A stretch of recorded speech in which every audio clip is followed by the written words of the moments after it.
ಸಮಾಧಿ ನನ್ ಸಮಾಧಿ ಮಾಡಿ ಅಲ್ಲೇ ಜೀವಂತ ಸಮಾಧಿ ಆಗ್ಬೇಕು ನಾನು ಜೀವಂತ ಸಮಾಧಿ ಹೊತ್ಕೊಂಡು ಹೋಗಿ ನನ್ನ ಸ್ಮಶಾನಕ್ಕೆ ಗೋವಿಂದ ಗೋವಿಂದ ಗೋವಿಂದ ಅಂತ ಜನ್ಮಕ್ಕೆ ಶ್ರದ್ಧಾ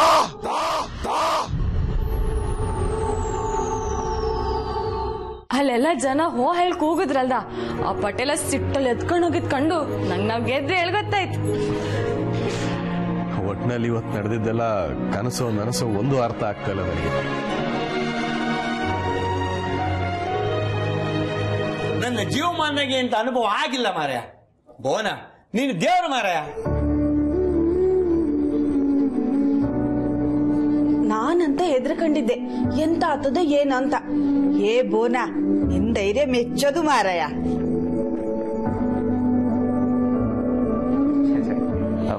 ಅಂತ ದೊಡ್ಡ ಮಾತೆಲ್ಲ ಆಡಬೇಡಿ. ಆ ಟೈಮಲ್ಲಿ ನನಗೇನು ತೋರಿಸ್ತೋ ಅದನ್ನ ಮಾಡಿದೆ ಅಷ್ಟೇ. ದುಷ್ಟತನದ ವಿರುದ್ಧ ಗೆದ್ವಿ ಜನಗಳೇ ಅಷ್ಟೇ, ಇನ್ನೇನು ಇಲ್ಲ. ಭುವನ್ ಅವರೇ, ಅಪ್ಪಾಜಿ ಏನಾದ್ರೂ ಸೋತ್ ಹೋಗಿದ್ರೆ ನಮ್ಮೆಲ್ಲರಿಗೂ ತುಂಬಾ ಬೇಜಾರಾಗಿರೋದು. ಆ ಸಮಯಕ್ಕೆ ಅಂಥದ್ದೊಂದು ನಿರ್ಧಾರ ತಗೊಂಡು ಅದಕ್ಕೆ ತಕ್ಕ ಹಾಗೆ ನೀವು ಗೆಲ್ಸಿಕೊಟ್ರಿ ನೋಡಿ. ಇದಕ್ಕೆ ಎಷ್ಟು ಥ್ಯಾಂಕ್ಸ್ ಹೇಳಿದ್ರು ಸಾಲದು ನಿಮ್ಗೆ. ನೀನ್ ಖುಷಿಯಾಗಿದೆಯಲ್ಲ, ಅದಕ್ಕಿಂತ ಇನ್ನೇನ್ ಬೇಕು ನನಗೆ. ನೀನು ಓಡಿದ್ ನೆನ್ಸ್ಕೊಂಡ್ರೆ ಜುಮ್ಮನತ್ತೆ ಮಾರಾಯ. ನನ್ ರಾಜ್ಕುಮಾರ ಅಂದ್ರೆ ಹಂಗೆ ಅಲ್ದ.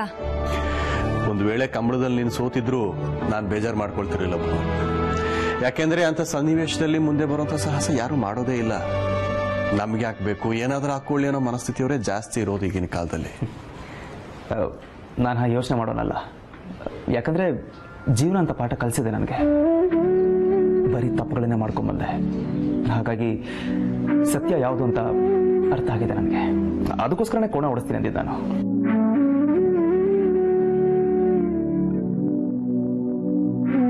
ನನ್ನಲ್ಲಿ ಗೆಲ್ಲೋ ತಾಕತ್ತಿದೆ ಅನ್ನೋ ವಿಶ್ವಾಸಕ್ಕಿಂತ ಹೆಚ್ಚಾಗಿ ಆ ಪಟೇಲ್ ಬುದ್ಧಿ ಕಲಿಸ್ಬೇಕು ಅನ್ನೋ ಕಿಚ್ಚು ನನ್ನಲ್ಲಿ ಜಾಸ್ತಿ ಇತ್ತು.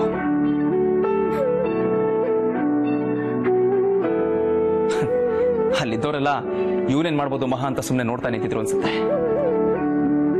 ಆದ್ರೆ ಅದ್ರ ಮಧ್ಯದಲ್ಲೂ ನನಗೆ ಧೈರ್ಯ ತುಂಬಾ ಕಣ್ಣುಗಳು ಕಾಣಿಸಿದ್ವು. ಅಷ್ಟು ಸಾಕಿತ್ತು.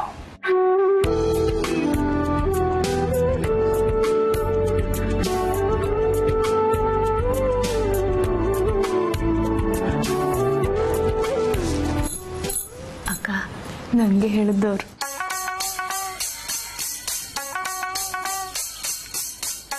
ಅಂದ್ರೆ ನನ್ನೋರು ಅಂತ ನೀವೆಲ್ಲ ಅಲ್ಲಿದ್ರಲ್ಲ, ಹಾಗಾಗಿ ಆ ಧೈರ್ಯದಲ್ಲೇ ಕೋಣ ಓಡಿಸ್ದೆ.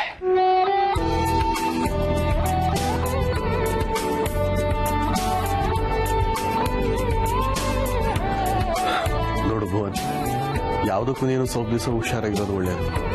ಯಾಕೆಂತಂದ್ರೆ ಆ ಪಟೇಲ ಗೊತ್ತಲ್ಲ, ತನಗಾಗಿರೋ ಅವಮಾನಕ್ಕೆ ಪ್ರತೀಕಾರ ತೀರಿಸ್ಕೊಳ್ಳೋಕೆ ಕಾಯ್ತಾ ಇರ್ತಾನೆ. ಇಲ್ಲ ದನಗಳೇ, ಹಾಗಾಗಲ್ಲ. ಹಾಗಾಗಕ್ಕೆ ನಾನು ಬಿಡಲ್ಲ. ಅವನಿಗೇನು ಮಾಡಬೇಕು ಅಂತ ನಂಗೆ ಚೆನ್ನಾಗಿ ಗೊತ್ತು.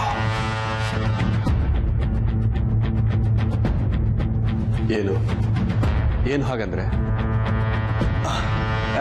ಏನಿಲ್ಲ, ಹೀಗೆ ಸುಮ್ಮನೆ ಮಾತಿಗೆ ಹಾಗಂದೆ ಅಷ್ಟೇ.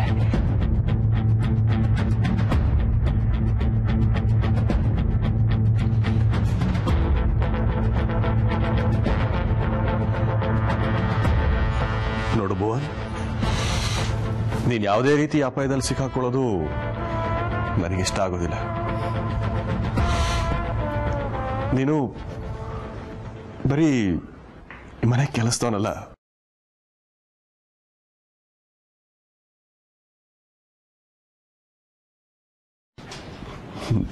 ನನ್ನ ಮಗ. ನನ್ನ ಮಗ ಇದ್ದ ಹಾಗೆ.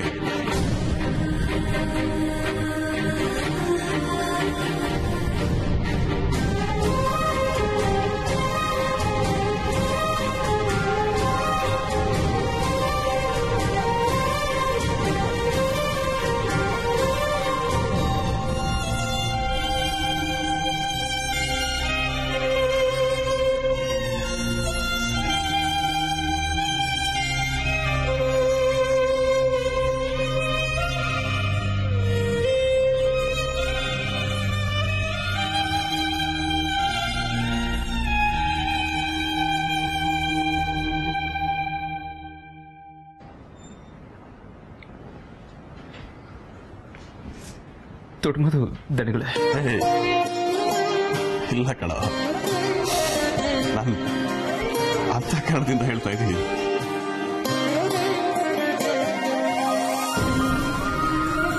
ನಿಜವಾಗ್ಲೂ ನನ್ನ ಸ್ವಂತ ಮಗನೇ ಇದ್ದಿದ್ರು ಇಂಥ ಸಾಹಸ ಮಾಡ್ತಾ ಇದ್ನೋ ಇದು ಅಂತ ಕೆಲಸ ಮಾಡಿದ್ಯಾ ನೀನು. ನಿನಗೆ ನೀನ್ ಮಾಡಿರೋ ಕೆಲಸ ಎಂಥದ್ದು ಅಂತ ಗೊತ್ತಿಲ್ಲ ಇರಬಹುದು, ನನಗೆ ಗೊತ್ತಿದೆ. ಇಂಥ ಘಟನೆ ಹಿಂದೆ ಯಾವತ್ತೂ ನಡೆದಿರಲಿಲ್ಲ, ಮುಂದೆ ನಡೆಯೋದೂ ಇಲ್ಲ. ನೀವು ನನ್ನ ತುಂಬ ಹೊಗಳಿ ನನಗೆ ಮುಜುಗರ ಆಗ್ತದೆ. ಹೊಟ್ಟೆ ತುಂಬ ಹಸಿತಾ ಇದೆ. ಧನ್ಯಗಳೇ, ಊಟ ಮಾಡೋಣವಾ? ಬಿಸಿ ಬಿಸಿ ಊಟ ತಯಾರಿತ್ತು, ಬನ್ನಿ ಎಲ್ಲ ಊಟಕ್ಕೆ. ಬನ್ನಿ ಬನ್ನಿ ಬನ್ನಿ. ಬಾಬಾ ನಡೀರಿ.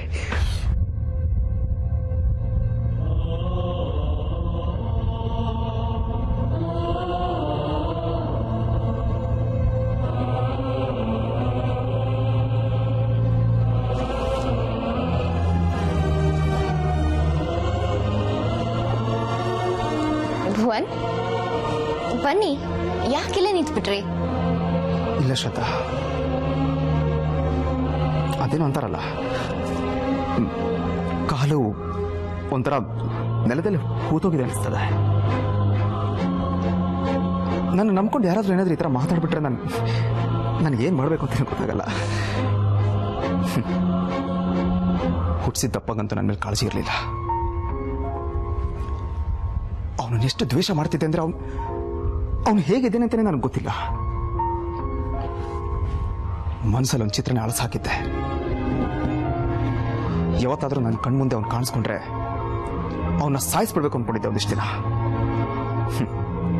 ಅವನ ನಸೀಬೋ ಏನೋ ನನ್ನ ಕಣ್ಮುಂದೆ ಕಾಣಿಸ್ಕೊಳ್ಳೇ ಇಲ್ಲ. ಆದ್ರೆ ಇಲ್ಲಿ ನನ್ನ ಜೀವನಕ್ಕೆ ಸಂಬಂಧನೇ ಪಡೆದಿರೋ ಯಾವುದೋ ಒಂದು ಹಳ್ಳಿಲಿ ಯಾರು ಶಂಕರಣ್ಣ ನನ್ನ ಮಗ ಅಂತಾರೆ. ಈ ಸೃಷ್ಟಿ ವೈಚಿತ್ರ್ಯಕ್ಕೆ ಏನ್ ಹೇಳ್ಬೇಕು ಹೇಳಿ ಶ್ರದ್ಧಾ?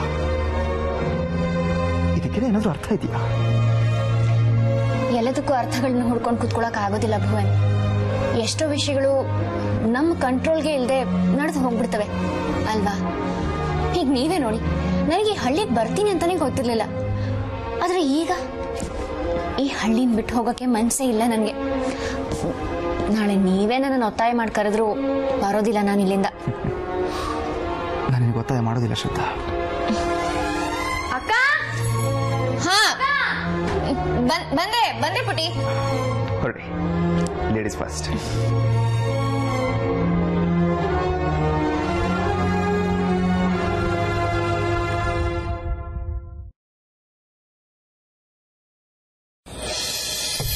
ಈ ಅಂಗಡಿಯಲ್ಲಿ ಇವನ ಮತ್ತೆ ಬರಲೇ ಇಲ್ಲ.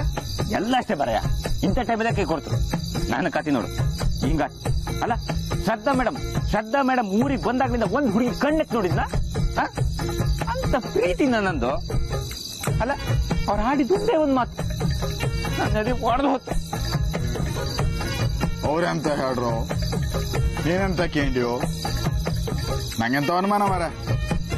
ಅವ್ರು ನಿನ್ನ ನಮ್ಸುಗೆ ಅಂತ ಹೇಳಿರ್ಕ? ಇಲ್ಲ ಮರ್ಯ, ಅವ್ರ ಕತ್ತಕ್ ತಾಳಿ ಇದ್ದಿದ್ ನಾನೇ ನೋಡಿದ್ನ. ಅವ್ರು ಸುಳ್ಳು ಹೇಳ್ತಾರಂದ್ರೆ ತಾಳಿ ಸುಳ್ಳು ಹೇಳ್ತಾನ? ಈ ಪಚ್ಚಿದ್ ಎಂತ ಪ್ರೀತಿ ಅಂತ ಒಂದಲ್ಲ ಒಂದಿನ ತೋರಿಸ್ತಂತ ಎಂತ ಕನ್ಸು ಕಟ್ಟಿದ್ದೆ. ಎಲ್ಲ ಹಾಳಾಗೋತ್. ಇನ್ ಹಿಂಗೆ ಆದ್ರೆ ನನ್ನ ಬದುಕು ಪ್ರಯೋಜನ ಇಲ್ಲ. ಸಾಕು ಸುಮ್ನಿರ ಪಚ್ಚಿ. ಊರಂಗ ಎಂತೆಂತ ಆಧಾರೆಲ್ಲ ಆರಾಮಾಗಿದ್ರು, ನೀನೆಂತಕ್ ಸಾಯೋ ಮಾತಾಡ್ತೀಯ? ನಾ ಏನ್ ಸಾಯೋ ಮಾತಾಡಲ್ಲ, ಬದುಕಿದ್ದೆ ಅಂತ ಪ್ರಯೋಜನ ಅಂದೆ. ನೀನೊಳ್ಳೆ ಆಪ್ಷಕನ ಎಂತೆಂತ ಮಾತಾಡ್ಕೊಂಡು. ನಾನೊಬ್ಬ ದಡ್ಡ. ಪ್ರೀತಿ ಮಾಡಕ್ಕೂ ಮುಂಚೆ ಅವ್ರಿಗೆ ಮದುವೆ ಆಯ್ದ ಇಲ್ಯ ಎಂತ ಕೇಳಲೆ, ಸುಮ್ಮನ್ ಪ್ರೀತಿ ಮಾಡಿದ್ದು. ಇದಕ್ಕೆ ದೊಡ್ಡವ್ರು ಹೇಳಿದ್ದು ಪ್ರೀತಿ ಕೂರುಡು ಅಂತ. ನನ್ನ ಕತೆ ಇಲ್ಲಿ ಮುಗೀತಲ್ಲ. ಇದ್ ಮುಂದೆ ಬರೀ ವಿರಹ ಗೀತೆ ಆಡ್ಕೊಂಡೇ ಬದುಕೋದು. ಅಲ್ಲ ಬಚ್ಚಿ, ಮೇಡಮ್ ಹೇಳೋ ಸತ್ಯ ಅಂದಿಂಗ ಹೆಂಗ್ ಗೊತ್ತ? ಅವ್ರು ನಿನ್ನ ನಮ್ಸು ಹೇಳಿದ್ಕೋ ಸಾಕು. ಈ ಪ್ಯಾಟಿ ಬದಿಂಗೆ ಹೆಣ್ಣು ಮಕ್ಕಳು ಗಂಡು ಮಕ್ಕಳ ಕಾಟ ತಪ್ಸ್ಕೊಂಬಕ್ಕೆ ಕಡೆ ಮಣ್ಣಿ ಕಟ್ಕೊಂಡೇ ಬಿಟ್ರು. ಹಾಗೆ ಯಾಕ ಇಪ್ಕಾಗ? ಹೌದನ? ಹಂಗೆಲ್ಲ ಮಾಡ್ತಾರ? ತಾಳಿ ಅಂದ್ರೆ ಒಂದು ಬೆಲೆ ಇಲ್ಲ. ನಮ್ಮ ಕಾಲದಲ್ಲಿ ಹಿಂಗಿರಲಿಲ್ಲ, ಈ ಕಾಲ ಕೆಟ್ಟಾಯ್ತು. ಕಾಲದ ಕತೆ ಹಂಗಿರ್ಲಿ ಮಾರ, ನಿನ್ ಜೀವನ ಸರಿ ಮಾಡೋದು ಕಣ್ಕೋ. ಮೇಡಮ್ ಈ ಮದುವೆ ಆಯ್ತಂದ್ಯಲ್ಲ, ಅವ್ರ ಗಂಡನ ಬಗ್ಗೆ ಯಾರು ಮಾತಾಡೋದು ಕಂಡಿದ್ದೀನಿ ನೀನ?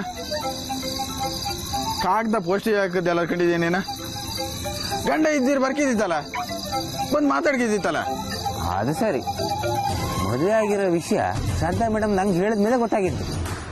ಅಲ್ಲ ಬಚ್ಚಿ, ಗಂಡ ಅದನ ಊರಿಗೆ ಇವ್ರನ್ನ ಕಾಂಬ ಹಬ್ಬದ ಇಲ್ಲಿ, ಇವರಲ್ಲಿ ಕಾಂಬ ಹಬ್ಬದ ಇಲ್ಲಿ ಎಂತಾರು ಇತ್ತಾನ? ನೀ ಹೇಳಿದು ಸರಿ, ಗಂಡ ಆಗಿದ್ದಿದ್ರೆ ಅವ ಇಲ್ಲಿ ಬರಕಿತ್ತು, ಅಥವಾ ಇವ್ರ ಕಾಂಬಕಲ್ಲಿ ಹೋಯ್ಕಿತ್ತು. ಅದೇ ನನ್ನ ಪಾಯಿಂಟ್. ನಿನ್ನಿಂದ ತಪ್ಸ್ಕಂಬಿ ಹಿಂಗೆ ಅಂತ ಹೇಳಿರೋದು ನಂಗೆ ಅನುಮಾನ. ನಿನ್ ತಲೆಗ್ ಮೆಚ್ಚನ ಒಂದು ಬಾಟ್ಲಿ ಒಳಗೆ ಹೋದ ತಕ್ಷಣ ತಲೆ ಗಿರ್ರ ಅಂತಲ್ಲ, ಒಳ್ಳೊಳ್ಳೆ ಐಡಿಯಾ ಆಚೆ ಬಂತು ಅಲ್ದ? ನನಗೂ ಅದೇ ಅನುಮಾನ. ಇರ್ಲಿ, ವಿಷಯ ಎಂತ ಅಂತ ಹೇಳಿ ಹೆಂಗಾರ ಕೇಳ್ಕತ್ತೆ. ನಾಳೆನೇ ಕೆಲಸ ಮಾಡ್ತೇನೆ.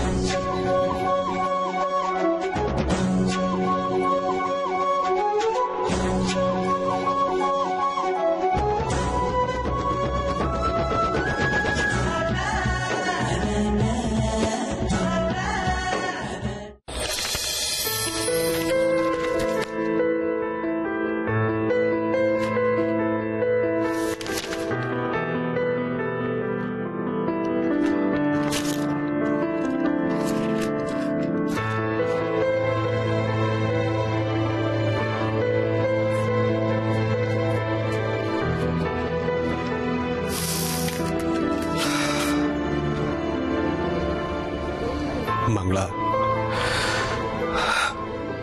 ನೀನು ಅವತ್ತು ಹೇಳ್ತಿದ್ದ ಮಾತುಗಳೆಲ್ಲ ಈಗ ನೆನಪಾಗ್ತಾ ಇದೆ. ಅದೆಲ್ಲ ಎಷ್ಟು ನಿಜ ಆಗಿತ್ತು ಅಂತೇಳಿ ಈಗ ಅನ್ನಿಸ್ತಾ ಇದೆ ನನಗೆ. ನಾನೆಂತ ದಡ್ಡ ನೋಡು, ಎಂತ ದಡ್ಡ. ನನ್ನಂತ ಒಂದು ಜೀವನನೇ ಹೀಗೆ, ಜೊತೆಲಿದ್ದಾಗ ಯಾರನ್ನೂ ಹಂಚ್ಕೊಳ್ಳೋದಿಲ್ಲ. ದೂರ ಹೋದಾಗ ಅಯ್ಯೋ ಜೊತೆಲಿರ್ಬಾರ್ದಿತ್ತ ಅಂತೇಳಿ ಹೇಳೋದು.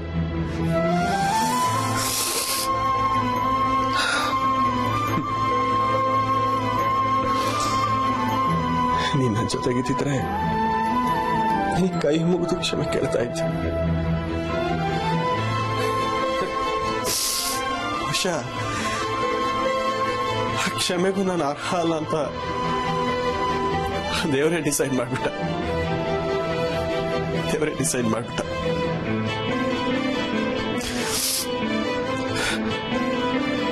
ಒಂದ್ ವೇಳೆ ಹಿಂದಕ್ಕೆ ಹೋಗಿ ಮಾಡಿದ ತಪ್ಪುಗಳನ್ನೆಲ್ಲ ತಿದ್ಕೊಳ್ಳೋ ಒಂದೇ ಒಂದು ಅವಕಾಶ ಸಿಕ್ಕರು ಸಾಕು, ನಾನು ನಿನಗೆ ಒಳ್ಳೆ ಗಂಡನಾಗಿ ನನ್ನ ಮಗ ಹೆಮ್ಮೆ ಪಡುವಂತ ತಂದೆಯಾಗಿ ಬದುಕ್ತಾ ಇದ್ದೀನಿ. ಹೆಮ್ಮೆ ಪಡುವಂತ ತಂದೆಯಾಗಿ ಬದುಕ್ತೀರಿ.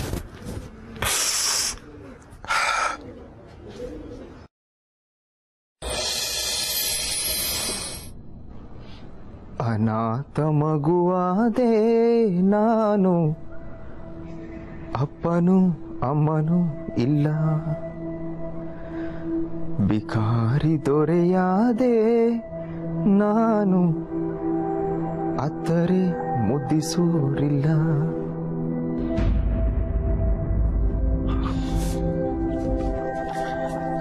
ಅರೆ ಬಾಬಾ, ನೀ ನನ್ನ ರೂಮ್ ಒಳಗೆ ಬಂದಾಗೆಲ್ಲ ಇಲ್ಲೆಲ್ಲ ಏನೋ ಒಂಥರ ಏನೋ ಆಗತ್ತೆ.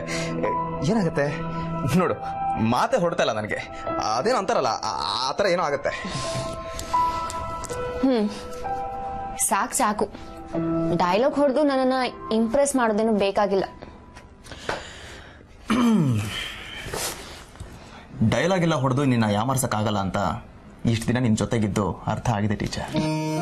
ಹೇಳಿ ಏನ್ ವಿಷಯ? ಪಚ್ಚಿ ಇವತ್ತು ನನ್ನ ಜಾತ್ರೆಯಲ್ಲಿ ಪ್ರಪೋಸ್ ಮಾಡ್ದ. ಹಾ, ಗೊತ್ತಿರೋ ವಿಷಯನೇ ಅದು. ಐ ಮೀನ್ ನನ್ನ ಹತ್ರನೂ ಹೇಳ್ಕೊಂಡ್ ಬಂದಿದ್ದ, ಇವತ್ತು ಪ್ರಪೋಸ್ ಮಾಡ್ತೀನಿ ಹಾಗೆ ಹೀಗೆ ಅಂತ. ನಿಮ್ಗೇನು ಆಘಾತನೇ ಆಗ್ತಾ ಇಲ್ವಾ? ಇದ್ರಲ್ಲಿ ಆಘಾತ ಏನಿದೆ? ಲವ್ ಲೆಟ್ರೇ ಬರ್ಕೊಟ್ಟಿದ್ನಂತೆ. ಭುವನ್ ಪ್ಲೀಸ್, ಇನ್ಮೇಲೆ ಯಾವತ್ತೂ ಹೀಗ್ ಮಾಡ್ಬೇಡಿ. ಇವತ್ತೇನೋ ನಾನು ಅವನಿಗೆ ಬುದ್ಧಿ ಹೇಳಿದೀನಿ. ಹಳ್ಳಿ ಹುಡುಗ ಪಾಪ ಏನನ್ನು ಹುಚ್ಚ ಆಸೆಗಳನ್ನ ಇಟ್ಕೊಂಡಿದ್ದಾನೆ. ಅವನ ಆಸೆಗಳಿಗೆ ನೀರೆರೆದವರಲ್ಲಿ ನೀವು ಒಬ್ರು ಅನ್ನೋದನ್ನ ಮರಿಬೇಡಿ. ಅದ್ ಹೆಂಗೆ ಆಗತ್ತೆ? ನಾನು ನೀನು ಗಂಡ ಹೆಂಡತಿ ಅಂತ ಈ ಜಗತ್ತಿಗೆ ಹೇಳೋ ಆಗಿಲ್ಲ. ನಾನು ನೀನು ಜಸ್ಟ್ ಹಾಯ್ ಬೈ ಫ್ರೆಂಡ್ಸ್ ಅಂತ ಹೇಳಿದೀವಿ ಅವನ್ಗೆ. ಅಂತದ್ರಲ್ಲಿ ಅವ್ನು ಬಂದ್ಬಿಟ್ಟು ನೀನು ಲವ್ ಮಾಡ್ತಿದ್ದೀನಿ ಅಂತ ಹೇಳಿದ್ರೆ ನಾನೇನ್ ಮಾಡಕ್ಕಾಗತ್ತೆ ಹೇಳು? ಮುಚ್ಕೊಂಡು ಅವ್ನು ಹೇಳಿದ ಕೆಲಸ ಮಾಡೋ ಪರಿಸ್ಥಿತಿಲಿ ಬೇರೆ ಇದ್ದೆ ನಾನು ಅವಾಗ. ಅದೇನೋ ಸರಿ, ನಂದು ತಪ್ಪಿದೆ ನೋಡಿ. ನಾನೇ ನಿಮ್ಮ ಹತ್ರ ಗಲಾಟೆ ಮಾಡ್ಕೊಂಡು ಹೋಗಕ್ ಬಂದಿಲ್ಲ. ವಿಷಯ ಹೀಗಿದೆ ಅಂತ ಹೇಳೋಣ ಅಂತ ಬಂದೆ ಅಷ್ಟೇ. ಇನ್ಮೇಲೆ ಏನಾದ್ರೂ ಅವ್ನ ನನ್ನ ಸುದ್ದಿ ಕೇಳಿದ್ರೆ ಸರಿ ಬುದ್ಧಿ ಹೇಳಿ, ಅಷ್ಟ್ ಸಾಕು. ಏನಂತ ಮಾತಾಡ್ದೆ? ಅದೇನೋ ಹೇಳಿದೀನಿ ಬಿಡಿ. ನನ್ನ ಪ್ರಕಾರ ಅವನಿನ್ ಮೇಲೆ ನನ್ನ ತಂಟೆಗೆ ಬರಲ್ಲ ಅನ್ಸುತ್ತೆ. ನೀನ್ ಚೆನ್ನಾಗಿ ಕ್ಲಾಸ್ ತಗೊಂಡಿರ್ತೀಯ, ಮೊದಲೇ ಟೀಚರ್ ಅಲ್ವಾ ನೀನು? ಸರಿ, ನಾನು ಬರ್ತೀನಿ. ಥ್ಯಾಂಕ್ಸ್. ಥ್ಯಾಂಕ್ಸ್ ಏನಕ್ಕೆ? ಅದೇ ಕಂಬಳಾಗಿದ್ದಕ್ಕೆ. ಕೆಲವು ಸಲ ನಿಮ್ ಹುಚ್ಚಾಟಗಳಿಂದ ಒಳ್ಳೆ ಕೆಲಸನೂ ಆಗುತ್ತಲ್ವಾ, ಅದಕ್ಕೆ. ಹೇ ಹೇ, thanks Shraddha. Good night.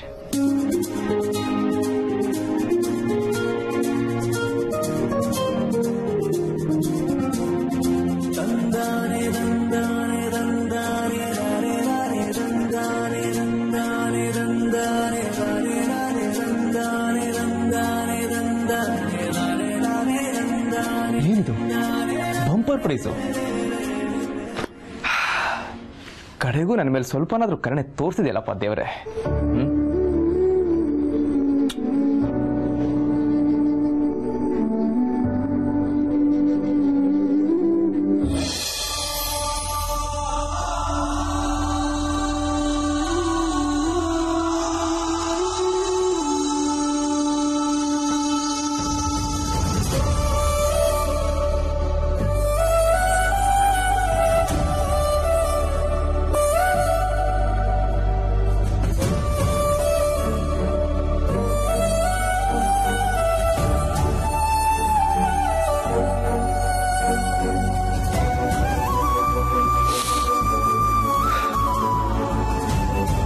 Bhuvan ಜೊತೆ ಬದುಕೋದು ನಾನು ಪಡ್ಕೊಂಡು ಬಂದಿರ್ಲಿಲ್ಲ ಅನ್ಸುತ್ತೆ.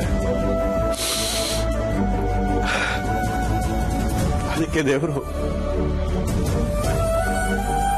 ಈ ಭುವನ್ನ ನನ್ನ ಹತ್ರ ಕಳಿಸಿದ್ದಾನೆ.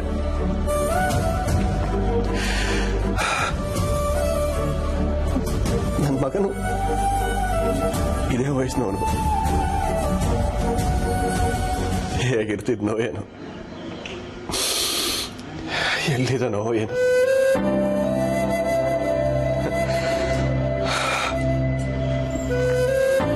ಬಹುಶಃ ಇವನ ಹೆಸರು ಭುವನ್ ಅಂತ ಇರೋದಕ್ಕೆ ಏನೋ ಇವನು ನನ್ನ ಮನಸ್ಸಿಗೆ ತುಂಬಾ ಹತ್ತಿರದವನು ಅಂತ ಅನಿಸ್ತಾನೆ. ಅದಕ್ಕೆ ಇರಬೇಕು. ಕೇಳಿದ ತಕ್ಷಣ ಮನೆಯಲ್ಲಿರೋದಕ್ಕೆ ಜಾಗ ಕೊಟ್ಟೆ, ಹತ್ರದಲ್ಲೇ ಇರ್ಲಿ ಅಂತೇಳಿ ಕೆಲಸ ಕೊಟ್ಟೆ.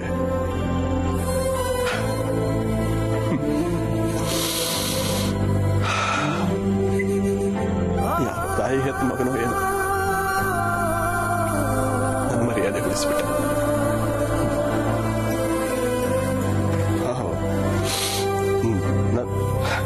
ನನ್ನ ಭುವನ್ ಆಗಿದ್ರು ಇದೇ ಕೆಲಸನೇ ಮಾಡಿರ್ತಿದ್ದ.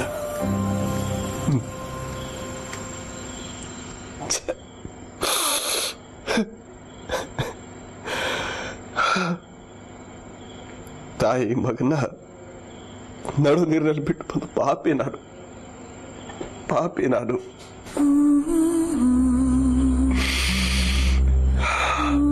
ಆ ತಪ್ಪಿಗೆ ಪ್ರಾಯಶ್ಚಿತ್ತ ಮಾಡ್ಕೊಡೋದಕ್ಕೆ 7 ಜನ್ಮಕ್ಕೂ ಆಗೋದಿಲ್ಲ ಅನ್ಸುತ್ತೆ. 7 ಜನ್ಮಕ್ಕೂ ಆಗೋದಿಲ್ಲ ಅನ್ಸುತ್ತೆ. ಭುವನ್ ಎಲ್ಲಿದ್ದಾನೋ, ಹೇಗಿದ್ದಾನೋ